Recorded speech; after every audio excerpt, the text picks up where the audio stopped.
Γεια σας, είμαι ο Amazing 2 και σας καλωσορίζω σε μια καινούργια σειρά στο κανάλι. Η νέα αυτή σειρά ονομάζεται η τέχνη της τράπουλας και αφορά όλο τον κόσμο που θέλει να μάθει τις τεχνικές για να κάνει απίστευτα μαγικά κόλπα με τράπουλα.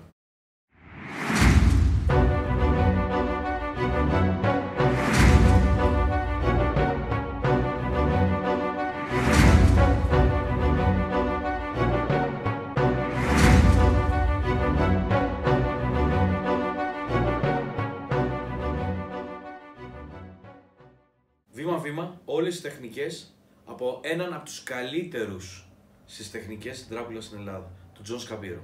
Μεγάλη μας τιμή. Εάν θέλετε μαγικά κόλπα, τράπουλες και φάρσες, μπορείτε να επισκεφτείτε παρακαλώ πολύ τη σελίδα του magica.gr.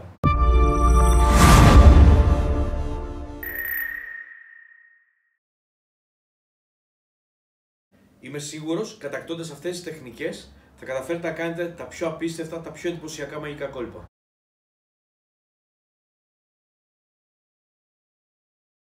Το Waterfall Shuffle, ένα απλό φλόρις που στα μάτια των θεατών μοιάζει κάτι πάρα πολύ περίεργο και θεαματικό.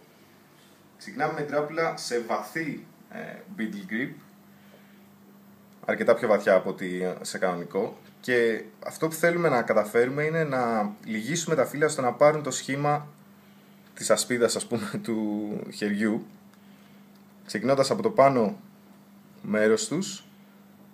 Πιέζουμε ώστε να γεμίσουν αυτόν τον χώρο και μετά απλά τα αφήνουμε να πέσουν στο χέρι.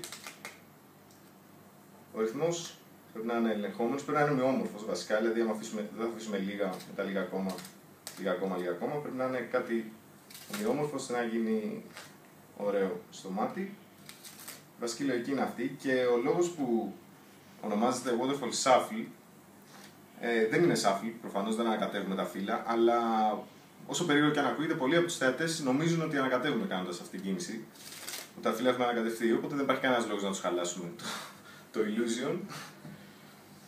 Και είναι μια κίνηση που αν χρησιμοποιείται ανάμεσα από κόλπα, ας πούμε, ενδεχομένως να προσθέτει και στην εντύπωση ότι τα φύλλα ανακατεύονται, αλλά σίγουρα είναι πολύ καλή στο μάτι αυτών που δεν την έχουν ξαναδεί.